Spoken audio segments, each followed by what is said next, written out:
Have you ever felt like alcohol was your go-to for calming your nerves or escaping anxious thoughts? Something so many people turn to, but what if there's a better way to manage anxiety, one that truly supports your well-being?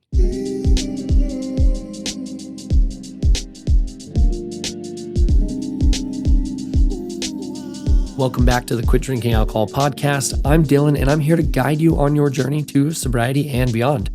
In our last episode, we explored the science of addiction, how alcohol impacts the brain, and why understanding this can help you break free from old patterns. Today, we're focusing on anxiety, why alcohol feels like an easy solution, but actually makes things worse, and how you can manage anxiety in healthier, more effective ways.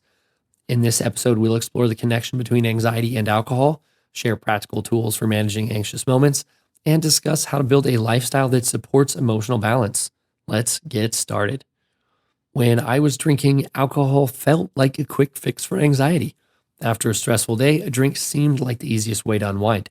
And in the moment, it worked, at least on the surface.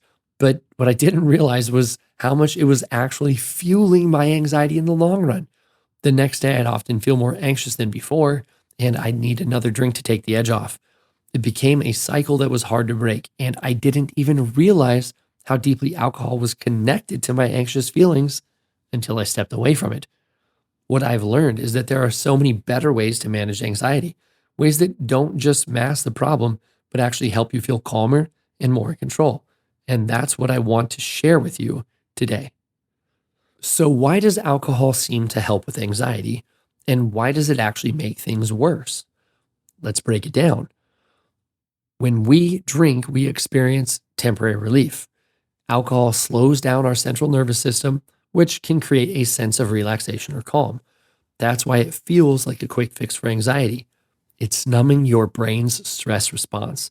But this effect is temporary.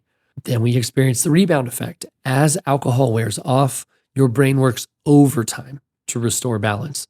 This can lead to something called the rebound effect, where feelings of anxiety actually increase. Over time, this pattern can make anxiety worse, not better, because your brain becomes less able to regulate stress naturally. And this is where the cycle begins. You drink to calm your anxiety, but it leads to more anxiety later, so you drink again to cope, and the cycle repeats. Understanding this connection is key to breaking free from it and finding healthier ways to manage your emotions.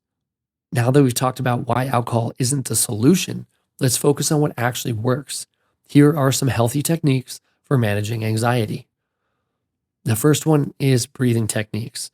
One of the simplest and most effective tools is breathing exercises.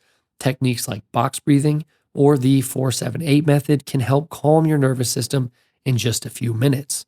For example, try inhaling for 4 counts, holding for 7, and exhaling for 8. This slows your heart rate and signals to your brain that you're safe. Mindfulness is another powerful tool. Practices like meditation, grounding exercises, or simply focusing on the present moment can help you step back from anxious thoughts. Even a few minutes a day can make a big difference over time. Another thing that we can do is physical activity. Exercise is a natural stress reliever. Whether it's a walk, yoga, or a workout, moving your body releases endorphins that boost your mood and reduce anxiety. Plus, it helps you sleep better, which is essential for emotional balance. Another thing I highly recommend is journaling.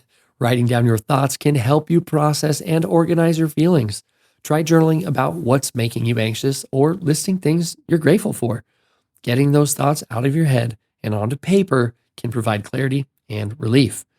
And the last one is social connection.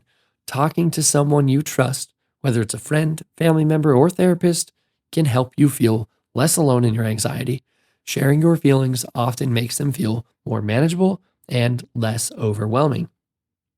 Managing anxiety without alcohol is a journey of self-discovery. It's not just about finding quick fixes. It's about understanding what makes you feel anxious and learning how to approach those feelings with compassion and effective strategies.